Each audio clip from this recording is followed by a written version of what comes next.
Greetings to all those who are confined behind the walls of their home, like me. Welcome to Groove with Portia, QuaranTOLD edition. I'm your host, Portia Booker, and yes, this is my real name. Groove with Portia targets those who are curious, eager, and hungry for new information that can aid in their personal and professional development. Malcolm X once said, "Education is the passport to the future, for tomorrow belongs to those who prepare for it today." Never stop learning. Be a sponge for the rest of your life. Before I jump into my topic for today, I want to introduce my guest. Welcome, attorney Corey Minor-Smith. Welcome, Corey. Good morning. Thank you for having me. No, thank you for joining me. I appreciate you reaching out to me on LinkedIn and, wanting to be a part of my show. I just think it's so crazy that the day you messaged me on LinkedIn, I was like, man, May is Mental Health Awareness Month, and I need to get somebody to cover it. And I'm just thinking, like, who can I get? And then your message came through. I said, man, if God didn't read my mind, I don't know who didn't. Yeah. So I'm going to give a little background to our listeners of who you are, Corey. So Okay. Corey is not only an attorney, she's also an author and transformational speaker who helps audiences turn their problems into power. Corey has served as a Canton City at Large member after receiving the most votes out of 6 candidates. She is the first African-American to ever be elected to a citywide position in Canton, Ohio. I've been out there a couple times. I've seen the, Football Hall of Fame. That's and, right. all that. As a member of City Council, Corey focuses on advocating for community development block grant funds to be used to address mental health issues among youth and enhancing community awareness about services and resources available in the community. Corey, that's amazing. Thank you. Thank you very much. You are a I'm power really tower. committed and dedicated to advocating on behalf of mental wellness and health, and specifically to educate the community about mental illness. That's amazing. I am indeed passionate about mental health. That's why I'm super excited about this episode because, Absolutely. like I said, mental health is one of my biggest passions. It's important, and people don't realize just how important it is, especially right now with COVID and social distancing, and everybody's pretty much separated. I mean, Right. I can talk to people through Zoom, Facebook Messenger, FaceTime, but it's different when you're sitting with them in person versus over the computer or through a screen or even outside. Right. Right. So Corey, why is mental health just as important as being physically healthy? Well, it's our overall health, our total body, and our brain is where? Inside our body. Yeah. So we have to understand that each part of our body is essential to our overall function. And you don't have to have a mental illness to care about your mental health. So just like you go to the doctor, hopefully twice a year for physicals, or to the dentist twice a year for your oral hygiene and cleaning, and going to the eye doctor, you can go to a counselor, or even just having mental health assessments, because we all have everyday stressors, whether it's work, family, church, community involvement, any activity that we may be engaged in inside our homes and outside our homes can cause stressors. And there are good and bad stressors. Like, for example, when a person is getting married, that's a good, positive, happy event, but it can cause a lot of stress. So I would consider that like a good stress. But at the same time, you have those types of things that are negative stresses, like the opposite end of the marriage with the divorce, or the end of a job, or just some kind of end to something. And we have to understand and acknowledge that it's okay to not be okay. And if you find yourself needing to talk to someone, it is easy to pick up the phone and you have a confidential conversation by calling organizations like NAMI that have a available confidential line that's 24/7, and just releasing things that you may otherwise hold in and cause more pressure, more stress, and unfortunately can attribute to more severe mental health concerns. I love how you said you don't have to have a mental illness to care about your mental health. Correct. Yes, absolutely. That is the first time I've ever heard that from somebody. Okay. Because most of the time when we think about our mental health, that's when we're already in trouble. When we're already stressed, anxiety ridden, you know, the whole 9 yards. So and we don't have to wait till it gets to that point. And that's a part of, like, again, just having your overall physical health. So say when you do go to the doctor for your annual visit with your physician, your primary care physician, ask that person about a mental health assessment or survey. It doesn't mean that you have issues or concerns, but again, just our daily lives are stressful. And we want to make sure that we're doing things to manage that stress appropriately to help us live the highest quality of life that we can. So, for example, I first learned of this with my youngest son. He's now 17. But when I would take him to his physical with his pediatrician, one year, I think maybe when he was 10 or so, they started doing mental health inventories on children as a part of their physicals. And I thought that was an excellent idea. So you don't have to wait till the teacher is calling you and telling you that your child has behavior problems for you to be concerned that there might be a mental health issue. You can take it upon yourself to have initiate just understanding and knowing. And even if there aren't any concerns, make sure you do things to help there not to be any concerns by managing those things. The way you eat, exercising, as you said, I'm with you and I'm proud of you standing there with your exercise. Because all of that helps us to release things, release pressure, release stress, and just helps us to move forward in our days each day. And yeah, the exercising has really been helping me a lot. Yeah, gives you clarity, clears your mind. Yes. Oh, you should see me. More mindful than mindful, having your mind full of issues, stress, problems, and being more mindful, leaving space to be grateful for things that you can do to help yourself. And when you help yourself, you're more in a better position to help others. So it's important for us to understand and know. But at the same time, we also have to distinguish this situation in regards to mental health. Because you have individuals who may not have a mental illness, like a brain disease, a disorder, and managing those types of stressors in life versus those who do have mental illness, and particularly those who have severe mental illness. And I share this information just from my personal experience of living with a mother who was diagnosed with manic depression, schizophrenia. And that is a serious, severe mental illness, one that has symptoms that include hallucinations and delusions. And there's this nice long word called anoxasia, where the person literally does not have awareness of the disease. So if you're not aware, you're not even able to have insight into having a disorder, you're more than likely not going to want to take any kind of medication. What do you need to take it for? I don't have anything wrong with me. So it's important for us to understand that a lot of the stigma that's associated with mental illness is attributable to those who may have untreated severe mental illness, such as schizophrenia or bipolar. Those are sometimes the images we see that may be extremely aggressive or violent, or those individuals who are just calmly walking down any downtown USA with a cart full of stuff that we may consider to be junk. But that may be untreated mental illness. And in my opinion, that's what leads to a lot of stigma, because people don't want to be associated with that image, whether it's them themselves or a family member or friend.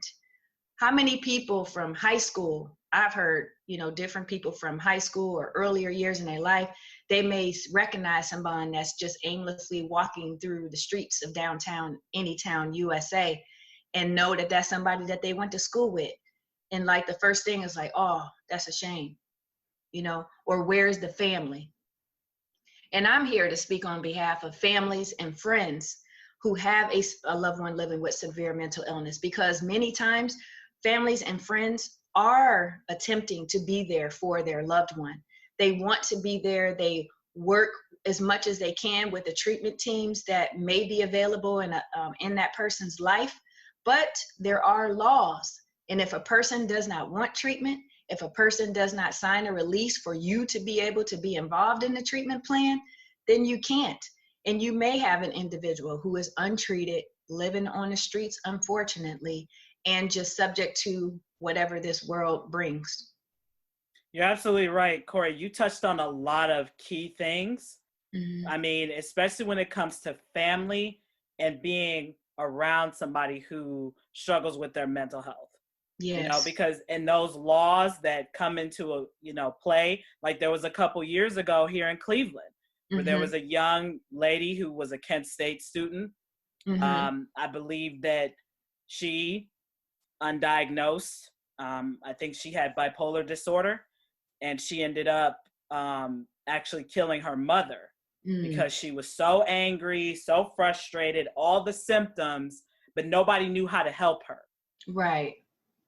Then eventually when they did get her into, a mental health facility, it was, it's like too late. It was more of a reactionary instead of, catching it early. Right. And many times, unfortunately, families or those close to individuals that are experiencing symptoms related to severe mental illness may not necessarily attribute it to mental illness at first. Sometimes they see it as manipulation or taking advantage or just flat out lying about things or acting just to get their way. But many times those behaviors are signs of severe mental illness. It's important for us to take the time to research.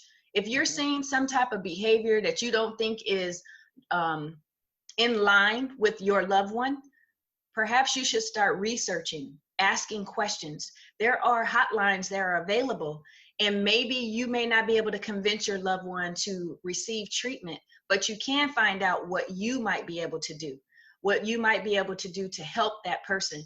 And maybe one day they will want to receive the help before it's too late. In my situation, my mother attacked me in one of her paranoid states, and it led me to being in the court system and ultimately living with my grandmother. But I think about that experience and how much fear that it has left me with and that I still have today.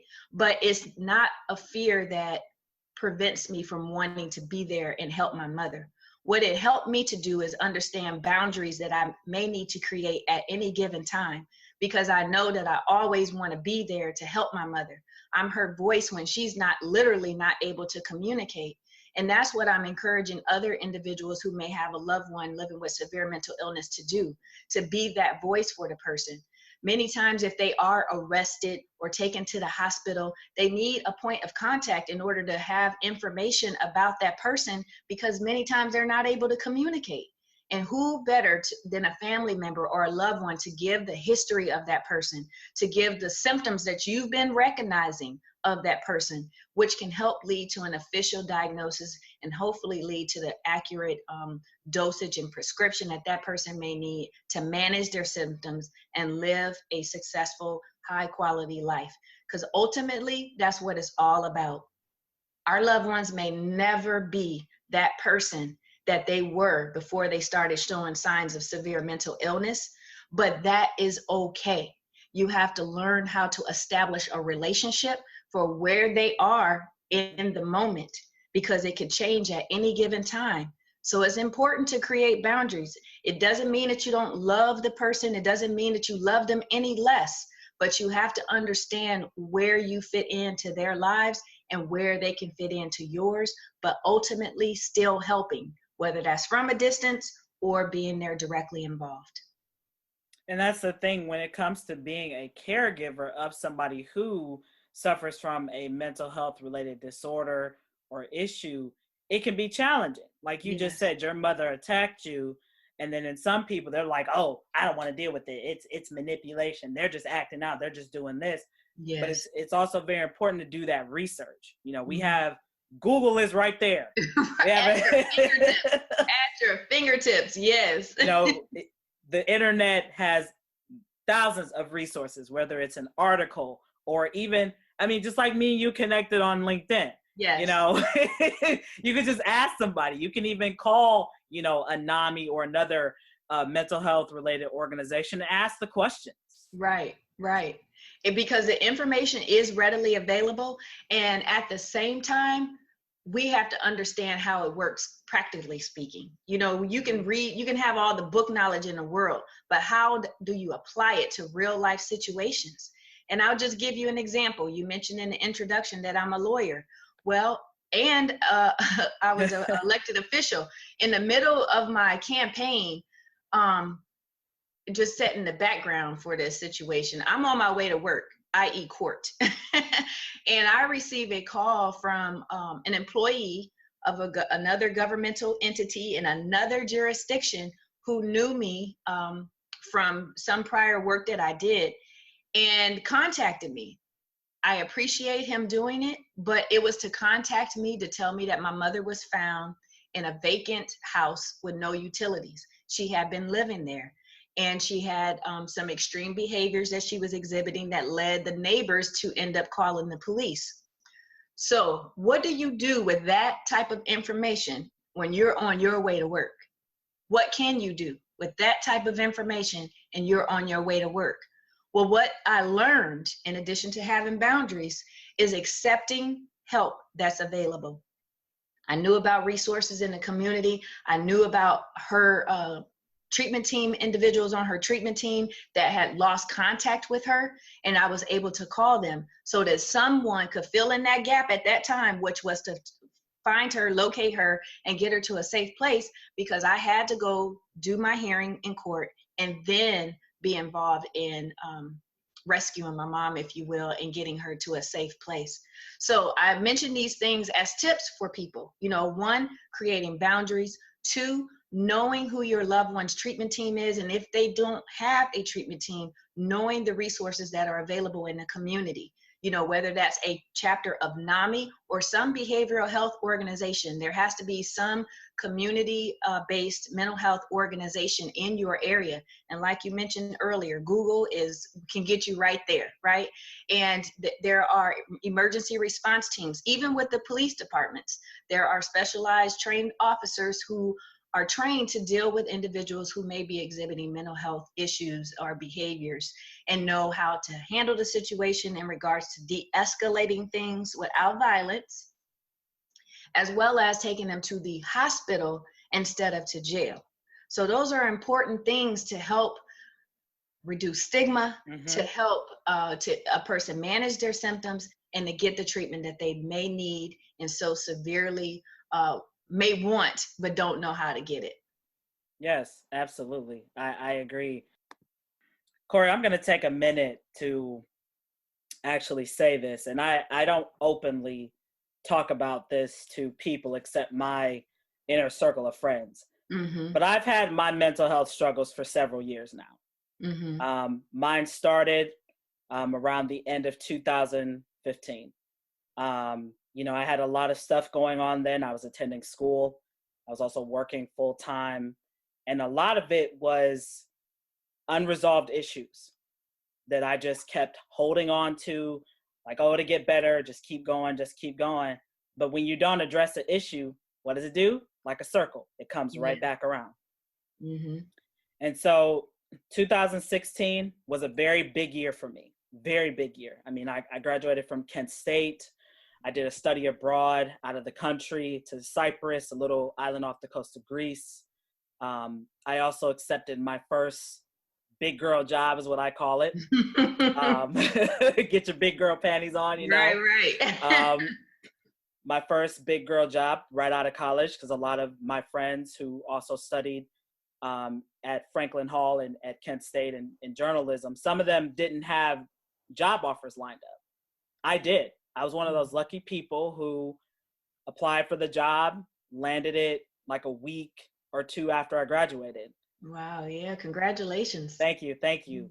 So, you know, when I accepted my position, I moved out of state to Tulsa, Oklahoma. I mean, I was excited. Brand new city, brand new job, brand new people. I mean, everything was so new. And all of these things happened within like a 3-month span, everything. And so I started my first big girl job as a TV producer for NBC affiliate down in Tulsa, Oklahoma, October the 10th, 2016. And I was just so excited my first day. I'm like, oh, I can do this. I can do this. But things changed within a week after I started. I was working overnights because they start you on day shift to kind of like get you acclimated to the newsroom flow and all that. Mm-hmm. And I just noticed a decline. And I'm very self-aware. I can tell a lot of stuff about myself. Introspective, yeah. Mm-hmm. And I just noticed like I was tired all the time. I would go to work at night because I worked 11 p.m. to 7 a.m. Sunday through Thursday. And I'm like, man, I can't do my job. Like I'm sitting here trying to type these scripts up at night. And I'm like, nothing's making sense. Nothing's connecting. I'm getting off in the morning.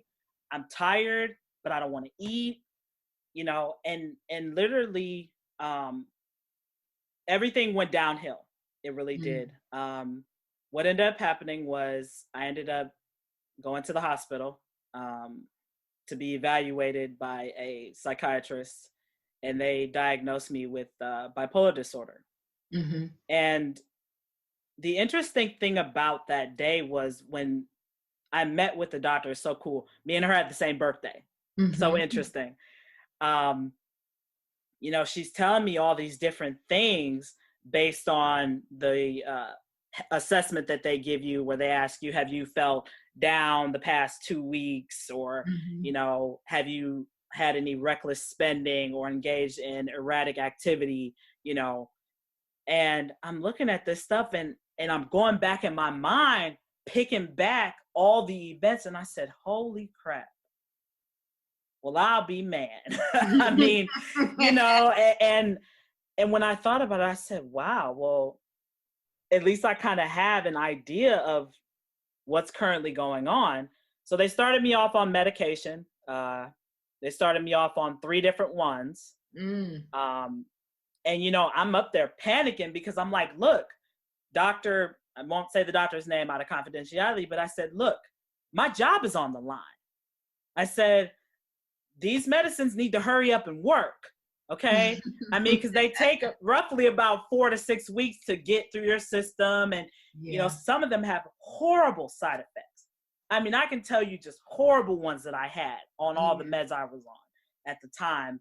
And, you know, unfortunately, what ended up happening, I ended up, you know, having a suicidal attempt.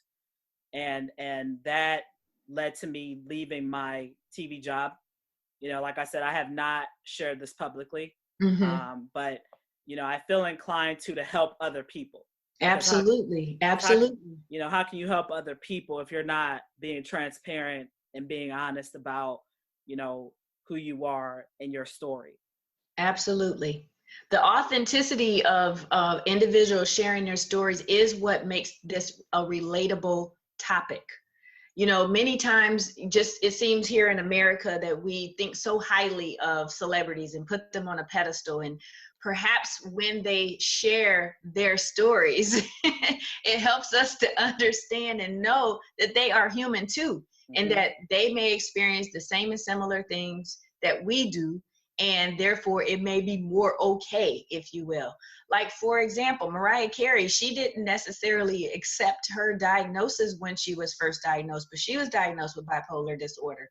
There are a number of individuals, and it's all about managing the symptoms. Whatever treatment plan is designed for you that you will follow will help you to have the highest quality of life that you possibly can. In some situations, without medication, there would not be a high quality of life. I know from my mother, she cannot go without medication. We've just seen what it does.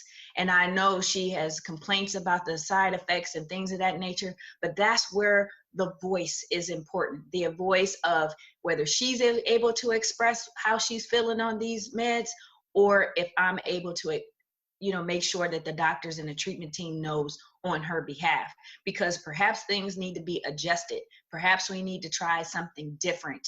And especially with the long-term nature of this. At this point, it's been over 30 years we've been dealing with the ups and downs and the cyclical nature of my mom going in and out of mental health institutions and just the whole gamut of things, which it can be very overwhelming. But what I know is when she is on her medication and when she is engaging with the treatment team, when she is engaging with the doctors and the nurses, that's when she is at her best. That may be a time when she's actually able to work, when she's actually able to, tend to her apartment and loves to cook, and she can be around family without getting too agitated. So it's important for each individual to know and understand what is helpful for him or her. And most importantly, just erasing the stigma. Yes. One of our behavioral health organizations had a couple of years ago this theme for the year, and it was stigma squasher. So they had a display at the mall, and people can do selfies with the display, and hashtags stigma squasher, and profess yourself to be a stigma squasher. How can you do that? How can you be involved in helping to eradicate the stigma that's associated with mental illness? I'll give you a prime example. I had a IG Live. I did an IG Live with a local professor. She has a course called Movies and Madness, where she has her students critically think about how characters with mental illness are portrayed in movies. Are their portrayals increasing stigma related to mental illness, or is it helping to bring forth more accuracy of the behaviors that may be attributed to certain types of mental illness, or a real life picture of how the family is dealing with it? It was a great conversation, but more importantly, she shared an example of what she calls stigma warriors. These individuals do take action when they see things that are not right. And the thing that she saw was an ad on Amazon, which essentially wasn't promoting or encouraging suicide. And one of these stigma watchers or stigma warriors contacted Amazon, and guess what? They took it down. Now that's taking action. And it's something simple, making a phone call. So just looking at different things, even with some of the portrayals of things on movies, she decided to start this class, created this class because of a TV show. I think Crimes and something, but it just totally fed into all the negative stereotypes and stigma associated with mental illness. And so taking her stigma squashing efforts, she created this course to have students critically think about it. They thought they were going in to learn about this show because it was a very popular show at the time, but they were going in to learn how to critically think about these portrayals in pop culture. A stigma squasher. I love Yes. it. And Corey, that's why I'm so happy that, I have you on this episode of my podcast, because that's what I want to do. Especially with me being African-American and growing up in a household where when you've tried to express what you're feeling, when you're feeling down, when you're feeling depressed, when you're feeling anxious, and the only words of encouragement that you get are just pray it away to God. Yes, that is something that seems to be prevalent in our community. Mm-hmm. And for that, I go to specifically Black churches to speak about mental health and to encourage church members, churchgoers, even sometimes pastors, to know and understand that because you go to therapy, counseling, try alternative methods, yoga, something else, medication, it doesn't make you any less of a Christian. You could still love God and go to counseling. You can still pray. You can still go to the altar and leave things at the altar, but a chemical imbalance or a brain disease may need other things. In addition to, it's a supplement. It's not in lieu of or replacing God or Jesus Christ and who he may be in your life, but understanding that there are resources available in the community. And I just like to change the narrative. God doesn't give us more than we can bear, right? More than we can bear ourselves. That's why there's resources available in the community. That's why there's doctors who are trained specifically for these things that are here on this earth to help us. They're here for a reason. Things are created for a reason because there was an issue. Somebody wanted to solve it, and they created therapy. They created different kinds of medications. And it's not to say that you should just take any and everything. It's not to say that you should just go to any counselor. You have to understand what your personal values are. So, for example, if you are a churchgoer, spiritual, religious oriented, then perhaps you want a counselor that's spiritual based or religious based, or someone that's recommended by your church. But the point is to receive the help that's available in the community, including the church. And the church can be a great part of the whole treatment team, the whole advocacy of mental health, and overall helping to reduce the stigma associated with mental illness. Absolutely. I agree, Corey. And I tell people, God gave you a brain. I mean, he gave you a brain to think. Uh-huh. He gave you a brain to give you choices and options. Right. Use it. Absolutely. You know? We have to use it. We have to use the resources that are available. And be open to that honest feedback. That's Absolutely. the other problem too. Don't fight it. Well, that ain't me. Mm-hmm. Well, and you have to be true to yourself, because how effective will counseling be? How effective will anything be if you're not being true to yourself? If you're going in presenting this altar, if you will, you know, that altar may receive help, not the real person who needs the assistance and the help to transform his or her mindset, to transform his or her lifestyle in order to live the highest quality of life possible. It's important that we understand we have to be true to ourselves. I look at it as like 3 A's. Acknowledging that mental illness is real. It is here. It is present. It is not going anywhere. It does not discriminate. It doesn't care what color, race, religion, gender, cultural background, socioeconomic background, whether you live in a food desert or live in the palace, it doesn't matter. It will impact your life if it can. It just, and there's nothing that prevents it. It's nothing that necessarily causes it in regards to severe mental illness. You know, unlike COVID, for example, where we see that it's prevalent and is, and African Americans are disproportionately being impacted and affected by COVID. It's not like that with severe mental illness. It doesn't, you know, just attach to African Americans because you are in the inner city or coming from poverty. It may increase the likelihood because of the stressors that are involved in living in poverty or living in a food desert, or, you know, not having a job opportunities as other communities, but it doesn't make you any more likely to become severely mentally ill. So acknowledge it. It's here. It's real. It's not going away. Number 2, to accept it. Is to accept it. As I said earlier, you know, your loved one or even you may not be the same after your symptoms start to exhibit, but that's okay. We learn how to handle and deal and manage and move forward accordingly. If you saw the movie The Soloist starring Jamie Foxx, that's where I learned the acceptance piece from. Because in the end, they realize he doesn't want to live. He can't live in a structured setting. He can't. While we all think is wonderful, valuable, and safe to live in an apartment or a, you know, formal structure, as we call it, as a home, he did not feel comfortable there. He did not want to live there. He felt more at ease on the streets, playing his instrument for other homeless people on the streets. But that movie ends in a powerful cinematic view, in my opinion, where Jamie Foxx playing Nathaniel Ayres goes to a opera of some sort, some kind of event like that, where everyone is dressed in the finest, you know, tuxedos and formal gowns. And he has on his tuxedo, but it's a tattered up jacket with buttons and stickers all over it, colorful, you know.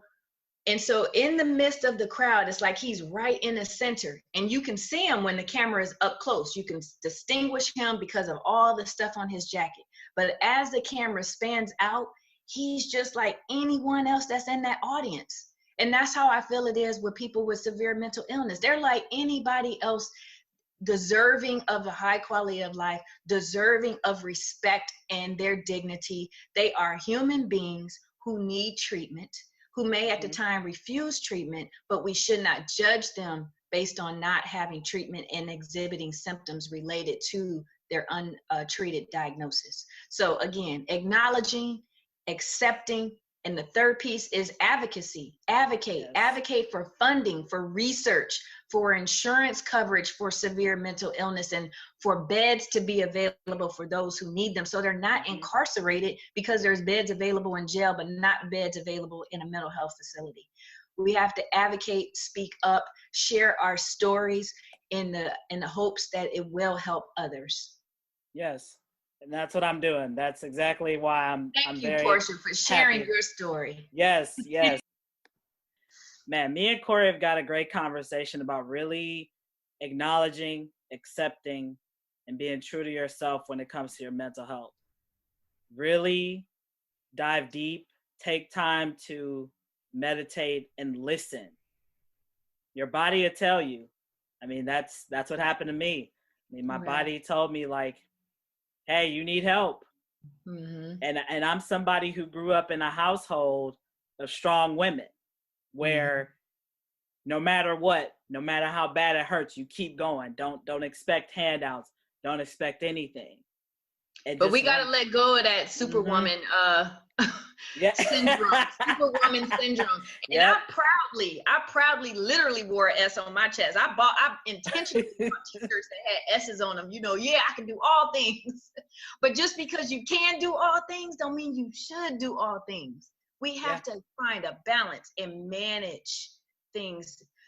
Understand, being introspective. Everyone is not that enlightened to understand and know how they feel. I know it took me a long time to get there. I'm 46 now. I would say in the last 2 years is when I have found the significance and the importance of just being still, allowing myself to feel things, allowing myself to think, being more mindful instead of having my mind full, you know, of stuff that I had to do, because that's what I was. Keep going. #driven, title of the book, because I was on the road to success. No matter what issues my mom was facing, yes, I'm gonna help her, but I am on my path to success. That's my narrow vision of what I was trying to do in my life. But it's important to take the time to understand what you are going through, giving yourself time to grieve. Even during this COVID, I know that we aren't used to this. This is unprecedented. You know, it has not happened in any of our lifetimes. None of us was here over 100 years ago when there was something similar with the pandemic. But we have to understand how we can use this as an opportunity to focus on what to be grateful for. You know, use your gratitude journal. Think about the things that you are grateful for. Just being able to breathe on your own. There are a lot of people that are not able to breathe on their own. To walk on your own. Simple things that we take advantage of every day. Being able to feed yourself, clothe yourself, bathe yourself. Simple things that we take advantage of every day. Write those things down. Focus on the positive things that we have going on. What are you going to do when this is over? When you feel safe enough to go out and to interact and to be involved. Just because things are opening up doesn't mean that you have to go out. You have to do what's safe for yourself and for your family, right? So take this time to understand, be introspective, and know what you want to do with your life and how you can help others. And I say that as this, you know, this trending topic of self-care. You know, what is that? Some people automatically think of going to the spa, like that's, you know, a day of self-care. But guess what? Self-care might just mean laying in the bed, chilling, watching Netflix or something. You have to understand the word that I said earlier, which is boundaries, because your self-care is highly dependent on that. If you don't take care of yourself, you won't be able to be here for your loved one to help him or her through their life's journey with severe mental illness. Unfortunately, there are statistics that have alarming numbers of caregivers dying before the person with the illness. So we have to understand the stress of the role we may play in someone else's life, of the roles that we are intentionally taking on because we want to help someone in their life, whether or not they have a severe mental illness. If you're a parent or a spouse or just have loved ones in your life that you help out, you have to understand the stressors that they may cause in your own life and what you need to do to manage it all. Because again, you have your own stresses. So now you're adding on somebody else's. You have to learn how to manage that so that you make sure that you're healthy in mind, body, and soul as you move forward. Absolutely. Corey, you make a lot of good, strong points for people to really hear and to, like you said, during COVID, take advantage of this time to get well. Yes. If you find yourself kind of in a funk, you know, reach out to people and not just the person who's suffering, but we need to do our part as well. As people, as a community. As a community, yes. You know, we need to bring that community back, you know, actually being active, going out, saying hello to your neighbors. You know, even if you haven't, you know, giving them a hug in a month, obviously. It ain't nothing wrong with waving from, you know, 6 feet away, saying, how are you doing? And genuinely asking that question of how are you doing? Not just saying, oh, how you doing is just casual. No. See, I don't like that. I don't like it when people say, oh, how you doing? And it's like, are you really asking me to get a real answer, or are you just doing it to be nice? Right. Just because it's the thing to do. It's the commonly known greeting as you continue to walk by. So if they're continuing to walk on while they say it, then they're not necessarily waiting for your answer, unfortunately. And I believe that's just what our society has accustomed us to. You know, we're fast paced, moving, you know, high by and on to whatever the business is at hand. And again, this COVID-19 has put a pause to all of that. And I think the community, the unity in community is showing itself for those who authentically care. We are all in the same storm, but we are not in the same boats. And because you have individuals who have already been facing unprecedented times, living in poverty, living in food deserts. So while some people, this is their first time maybe losing their job and finding themselves at a food pantry, there are people whose lives are like that every day prior to COVID. I'll call it BC and AC because that's how we're going to refer to this time period before COVID and after COVID in relation to this. So what can we do now to help impact those lives? We see it. It's putting a microscope on people's lives who were already living low quality lives with healthcare, with the healthcare system. You know, those who are being treated and those who are not right now, that was already happening in our community. Not having quality healthcare, not having high quality school or education opportunities, living in a food desert, that was already a part of our story. So COVID has now put a microscope on it. The country knows. So what is the country going to do about it? What are our neighbors going to do about it? Are we going to help each other? Because we're not all in the same boat. You can pass some of the blessings and surplus you have on your boat to some others. That's what I encourage people to do.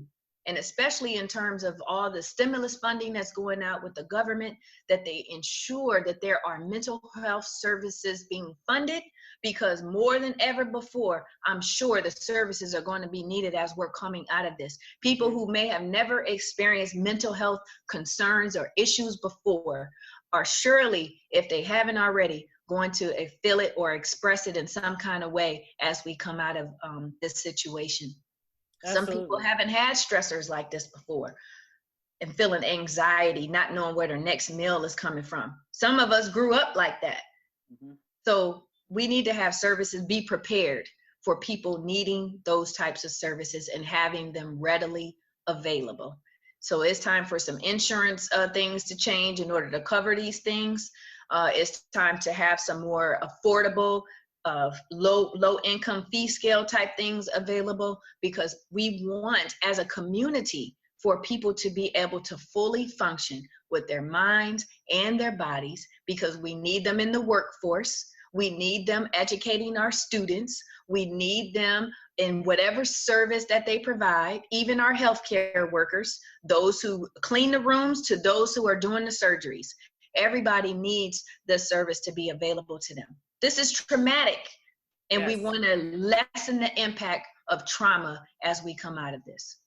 Yes, and as you know, African Americans, we grow up with a lot of trauma. You know, Absolutely. depending on the neighborhood you live in, the schools you go to, whether you go to public school or I went to Catholic school. You Mm-hmm. know, even if you have to commute farther, or even when you come home, you know, you can have, you know, traumas inside of the house, whether, you know, one of your parents has an abusive, you know, significant other, or, you Right. know, your parent has a drug addiction problem, alcohol addiction, you know, Mm-hmm. so we already have a lot of traumas starting from a young age, Right. you know. Right. Born into it in many cases, born into it. And just in sharing my story, I go to counseling now, and I'm glad that I have an appreciation for counseling because I didn't before. So as I Mm-hmm. mentioned earlier, my mother attacked me. I was 16 years old, and the school or the court system, I was a part of the program was for me to go to counseling. I went maybe 3 times. I didn't want to go. I didn't want to be in touch with my feelings. I didn't want to know and understand and focus on what happened at that time. So I didn't go anymore. I didn't see the value of it for me at that time. The next time I went to counseling, I was in law school. It was just some service that was available. They had like some kind of student fair where there were different, booths up and whatever. And I think I did the mental health inventory, and I signed up and ended up going to the counselor. Might have went there maybe twice because I felt like it wasn't helpful. The counselor was more into all of the things that I was able to achieve than getting to, maybe I didn't give her enough time, but she said, I know, because at that time I was a new mother, a new wife, and I had just started law school. So I know I already had just demanding stressors on my life anyhow. But what really became the tipping point for me was going through my divorce. And I agreed to go to marital counseling. After going in, like we talked earlier, you have to be truthful to yourself and truthful to the counselor in order for it to be effective. Well, I found that wasn't happening. So I decided there was no more marital counseling that was going to be beneficial. And I chose to just go to individual counseling for myself and move forward. And I have found that to be the best thing that I could have done for myself, because it has helped me tremendously to gain new perspective and insight into my world, to understand, for a person to just keep going, as you said, and I have this hashtag keep going. But in the midst of that keeping going, you need to find things that are helping you to keep going. You can't Yes. ignore the issues. And in my case, we talk about some of the situations that people face living in poverty. Being transient is one of those things.